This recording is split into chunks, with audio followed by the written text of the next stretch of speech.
76 minutes. That's all it took. On a packed Saturday night in Washington, Naomi Osaka walked onto the court as one of the biggest names in women's tennis. A four-time Grand Slam champion. A former world number one. Every one of her major titles had come on a hard court, the very surface she was standing on. 76 minutes later, she walked off having won just 6 games. 6.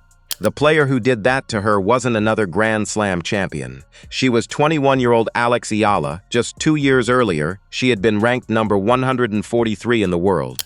Not inside the top 100. Not even close. Nope, 143. If you haven't been paying attention to what Eala has been doing this summer, you're about to understand why the entire tennis world is suddenly talking about her. The moment you start, Rock Creek Park was completely sold out. Thousands of fans packed the stadium, waving flags with 3 stars and a golden sun, the flag of the Philippines.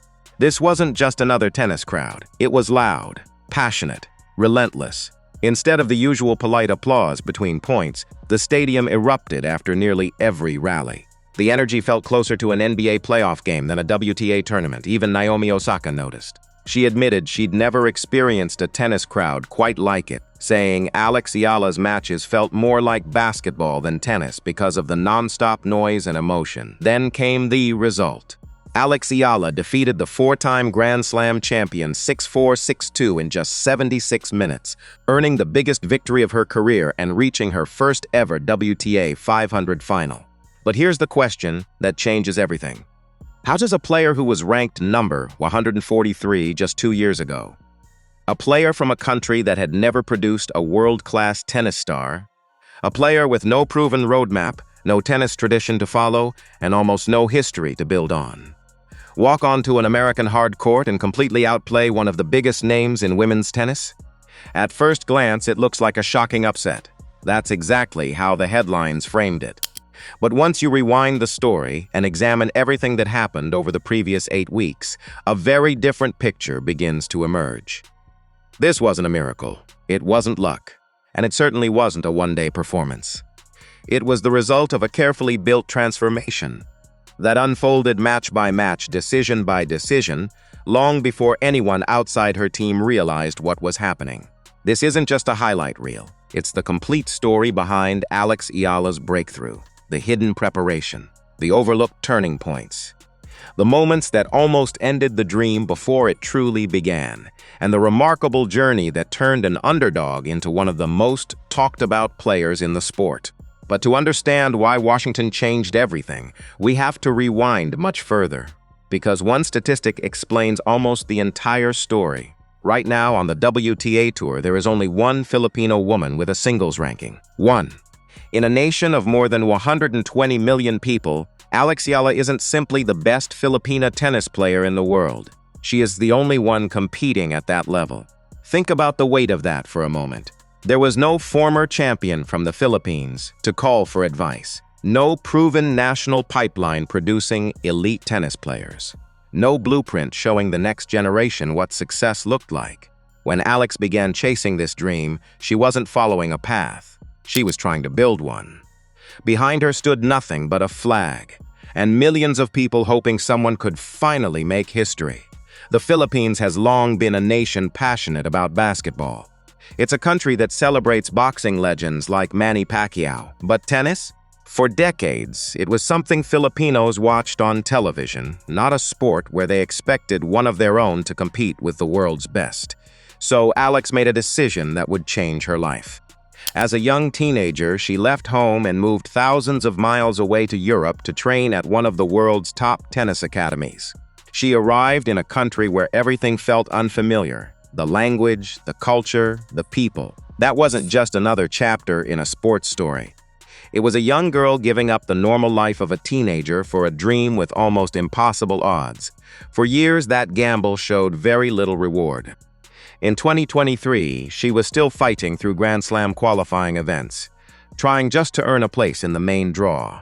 A year later, she captured an ITF W100 title in Spain and climbed to a career-high ranking of number 143. That's an incredible accomplishment by itself. Being ranked among the top 150 tennis players on Earth places you in an elite group that most athletes could never imagine reaching. But in professional tennis, it's also one of the toughest places to escape. The space between number 100 and number 200 is where countless careers stall. You're too strong for lower-level tournaments, yet still outside the biggest events that offer the ranking points and prize money needed to climb higher. Week after week, players travel across the world, paying for coaches, hotels, and flights while fighting for prize money that often barely covers the costs. For many talented players, this is where the journey quietly ends. Not because they lack ability, because they run out of opportunities, money, or belief. Eala carried another burden that few players ever experience. Every victory became national news. Every defeat became national disappointment. When you're the only representative your country has on tour, there's no one else to share the spotlight or the pressure. Every expectation lands on your shoulders. At just 20 years old, she wasn't only chasing her own dream, she was carrying the hopes of an entire nation. And if you've ever felt like the only person trying to achieve something no one around you has done before, you're going to understand what happened next. If you're enjoying this story, subscribe now, because the next chapter is where everything changes, and it's the part many people completely overlooked. Then came Miami, March 2025. Alex received a wild card into one of the biggest tournaments of the season. A wild card is essentially an invitation, a chance that has to be earned once you're inside. What followed stunned the tennis world. She defeated Madison Keys, a Grand Slam champion and one of the world's top players. Then she shocked world no to Iga Swiatek in one of the biggest wins of the entire season. Back-to-back victories over top 10 opponents. As a wild card, history had officially arrived. Eala became the first Filipino player to reach a WTA 1000 semifinal and soon broke into the world's top 100. In the space of one unforgettable week, she transformed from a promising prospect into one of the biggest stories in international tennis. But strangely, that wasn't the easiest part of her journey. It was the beginning of the hardest one, because success doesn't just bring attention, it brings expectations. Before Miami, a second-round loss barely made headlines. After Miami, every match came with the same questions. Was the breakthrough real? Could she do it again? Or had lightning simply struck once? Those questions followed her into the Miami semifinal against Jessica Pegula. And there's one overlooked moment from that match that helps explain everything that happened afterward. Eala answered back in the second set. She took it 7-5. Suddenly, she was just one set away from the biggest final of her career, playing the best tennis of her life while millions of Filipinos stayed awake through the early morning hours to watch. History felt within reach, but it slipped away. Jessica Pegula recovered to win the deciding set 6-3, ending Eala's remarkable run. Remember that moment, because it becomes one of the most important chapters in this story. It raises an uncomfortable question. What happens when a 20-year-old produces the best week of her career, comes within touching distance of a life-changing breakthrough, and still walks away empty-handed? Most people assume experiences like that build confidence. Sometimes they do, sometimes they leave behind doubt. 3 months later, another opportunity arrived. This time on the grass courts of Eastbourne. Once again, Alex kept winning. Once again, she reached a final. Not a semifinal, a championship match. She stood one victory away from claiming her first WTA Tour title. And once again, the door closed. Another runner-up finish. 2 major opportunities, 3 months apart. Twice she stood within reach. Twice someone else crossed the finish line. By the end of 2025, Alex had climbed to world number 50. Objectively, it was a phenomenal season, a massive rise in the rankings. Proof that she belonged among the best players on tour. But if you looked beyond the numbers, another pattern was beginning to emerge. She was becoming incredibly good at getting close, which leads to the next question. Is there a difference between a player who can beat anyone on the right day and a player who can actually win tournaments? The answer is yes, a huge difference. Pulling off one great performance is difficult. Winning 6 or 7 matches in a row against completely different opponents is something else entirely. Every day presents a new puzzle. Different styles, different pressure, different expectations. By the later rounds, your body is tired, your legs are heavy, and everyone expects you to keep winning instead of simply hoping you might. That's when champions separate themselves. There was a version of Eala's career that many people quietly expected. The dangerous outsider, the player capable of upsetting top 10 stars. A constant threat in every draw, someone nobody wanted to face, but who never quite collected the biggest trophies. Professional tennis is filled with players like that. Talented, respected, feared, yet somehow always one step away from true greatness. Eala also faced another challenge. She's left-handed, creative, and exceptionally skilled, but she isn't one of the biggest hitters on tour. In today's women's game, many elite players survive difficult matches with one reliable weapon: their serve. When rhythm disappears, when confidence fades, a powerful serve can deliver free points, erase pressure, and completely change momentum. Look at Naomi Osaka during her Grand Slam runs. Look at many of the tour's biggest power hitters. Even on an off day, their serve gives them an escape. Eala doesn't have that luxury. When her timing is slightly off, when her movement slows, when the match comes messy, there is no easy solution. Every point has to be earned. Every game has to be solved. Again, and again, and again. That brings us to perhaps the biggest concern surrounding her career. What happens during the second week of a major tournament? When it's your fourth or fifth consecutive match? When fatigue starts to take over? When your legs feel heavy? And the one weapon that could give you free points is the one you simply don't possess. By the beginning of the 2026 season, that was the honest evaluation of Eala. An extraordinary talent, a brilliant shot maker, one of the most entertaining young players on tour, but also a player many believed might have already reached her ceiling. She carried the disappointment of 2 lost finals, the pressure of representing an entire nation, a game that demanded perfect execution, and a ranking that had stopped moving upward. Then came Birmingham, June 2026. She walked onto those grass courts carrying 2 years of near misses. When she walked off, she wasn't the same player anymore. The funny thing about turning points is that they're rarely the moments people remember. Most fans will tell you everything changed when she defeated Naomi Osaka. The headline, the viral clips, the signature victory. But that's not where the transformation began.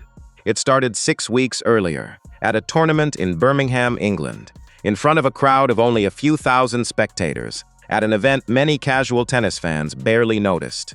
Eala won the title, her first championship of 2026. At the time, it looked like a solid week, nothing more. But in hindsight, it unlocked everything. Because from that moment forward, the momentum became impossible to ignore. In Berlin, she defeated Wimbledon champion Elena Rybakina. Then she knocked out world no. 10 Elena Svitolina to reach another semifinal. A few weeks later at Wimbledon, she made history again. Eala became the first Filipino player in the Open era to reach the 4th round of the championships.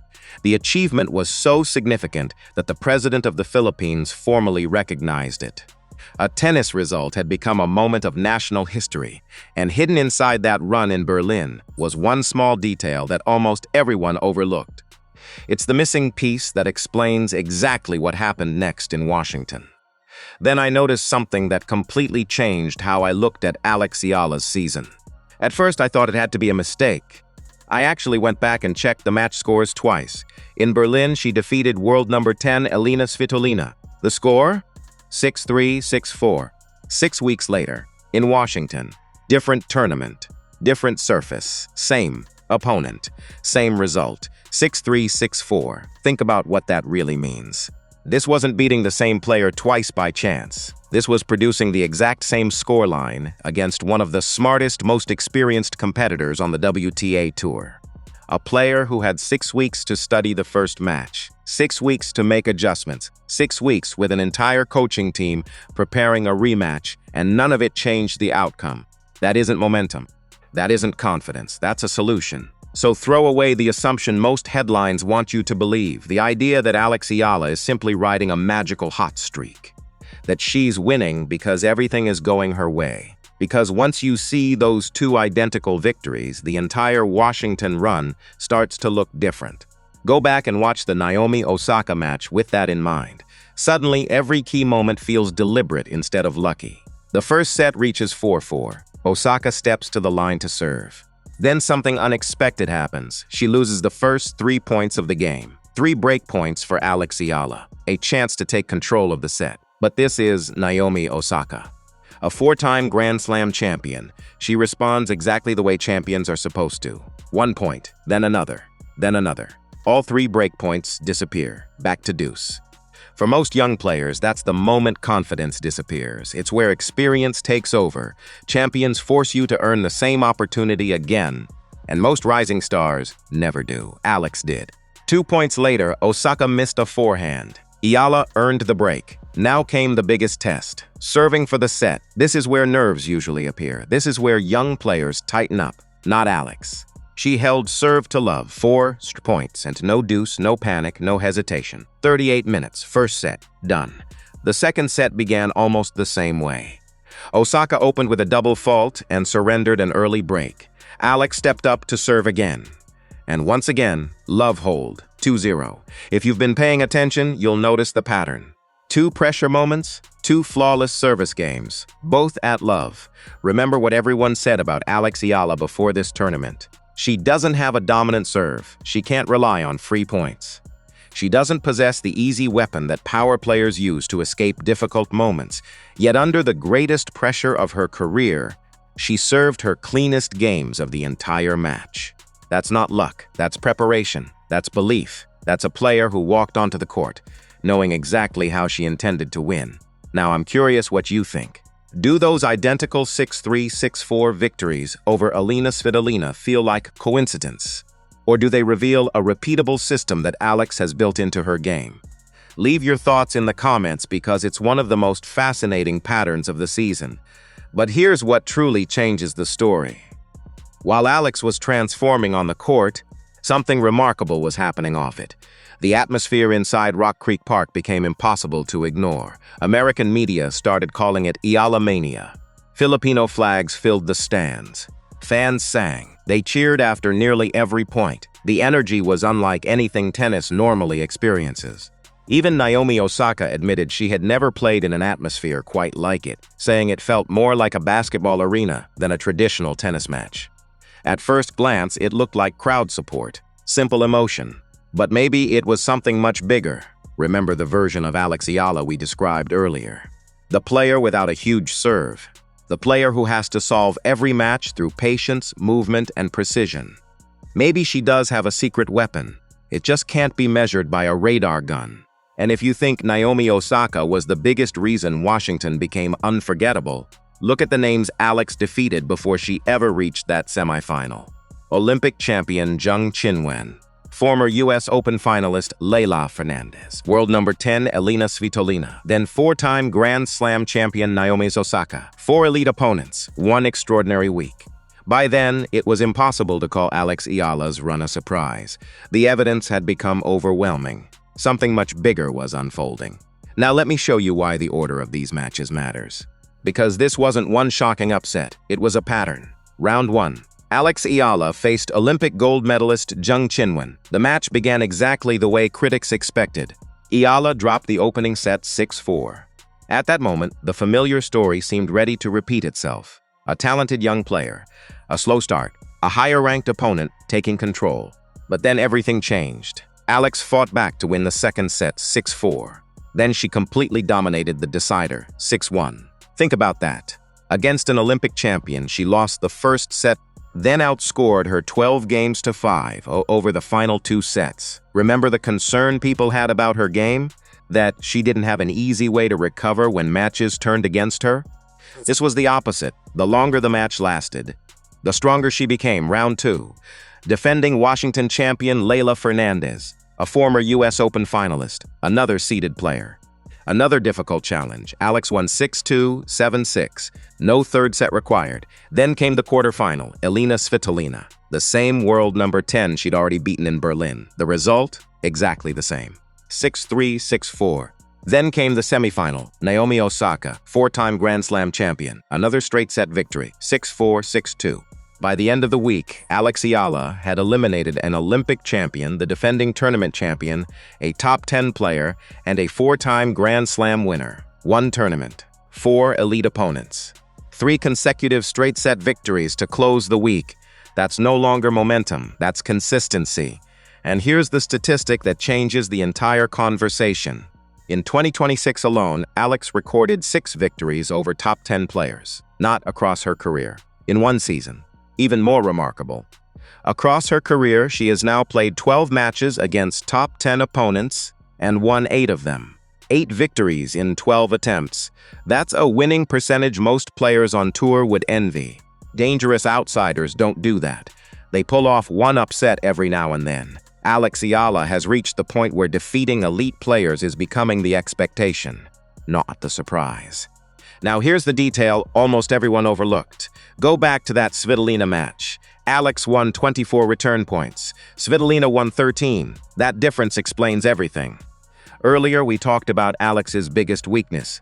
She doesn't possess a huge serve capable of producing effortless points. Instead of trying to compensate for that weakness, she transformed it into a strength. She stopped building matches around holding serve. She started building them around breaking yours. Her left-handed serve creates uncomfortable angles. Her aggressive return position attacks second serves. And suddenly, the safest shot in tennis, your own service game, becomes the most dangerous place to be against Alex Eala. Look back at Washington. Naomi Osaka was broken at 4-4 in the opening set. She was broken again in the very first game of the second. Against Svitolina, an early advantage disappeared as Alex ripped through 5 of the next 6 games. That wasn't coincidence. That was a repeatable system. The identical scorelines in Berlin and Washington weren't random. They were proof that the same blueprint worked twice, which brings us back to the question we asked at the very beginning. How does a player ranked number 143 just 2 years ago dismantle a 4-time Grand Slam champion in only 76 minutes? Not by overpowering her, not by serving 20 aces, not through luck. She does it by making every opponent's service game feel uncomfortable from the very first point. That's her advantage, and it's becoming one of the most effective weapons on the WTA Tour. When Alex arrived in Washington, she was already ranked world number 28, the highest ranking ever achieved by a Filipino tennis player. By the end of the tournament, she had climbed to a live ranking of number 25. Another national record. When reporters told her the news after defeating Elina Svitolina, she paused for a moment, then smiled. It sounds surreal, she admitted. I'm proud of it. From world number 143 to world number 25 in just 2 years. But the story wasn't over. One challenge remained. Standing across the net was Jessica Pegula, the very player who had ended Alex's magical run in Miami just a year earlier. History had come full circle. Pegula, world number 3, top seed. One of the most consistent hard-court players in the world. Alex Eala, playing for the first WTA title of her career. A place inside the world's top 20 waiting if she could win. Same opponent. Same stage. Completely different player. This time, Alex arrived after defeating an Olympic champion, the defending tournament champion, a top 10 star, and a 4-time Grand Slam champion. Even Jessica Pegula understood what everyone else was beginning to realize. She called Alex the future of the tour. Then she added something even more important. She's already here. Not someday. Not eventually. Right now. And maybe that's the biggest story of all. This isn't simply about rankings anymore. It's about changing the sport. Washington sold out when Alex Eala was on the schedule. Thousands of Filipino fans transformed a tennis tournament into something that felt closer to a championship basketball game. Even Naomi Osaka admitted she had never experienced an atmosphere quite like it. Alex isn't only winning matches. She's bringing an entirely new audience into tennis. That's something no marketing campaign can manufacture. When someone recently asked her what it feels like to receive so much love from fans, Alex gently corrected the question. She said, "This is what it feels like to be Filipino." That answer says everything. A young girl who left home with no blueprint, no national tennis tradition, no history to follow, is now inspiring millions to believe that anything is possible. No one knows how the final will end. Jessica Pegula remains one of the toughest hardcourt players on the planet. Fatigue could become a factor after Alex's demanding week, but maybe we've been asking the wrong question all along. The question isn't whether Alex Eala can become a top 20 player. It isn't even whether she can win this tournament. The real question is, were we aiming far too low when we tried to place a ceiling on her potential? We'll find out soon enough. As soon as the final is over, I'll break down every key moment, win or lose, because I have a feeling that match will tell us what Alex Eala's true future really looks like. If you enjoyed this story, make sure to subscribe so you don't miss that analysis. And before you go, who do you think wins the final? Let me know in the comments. I'll see you after the match.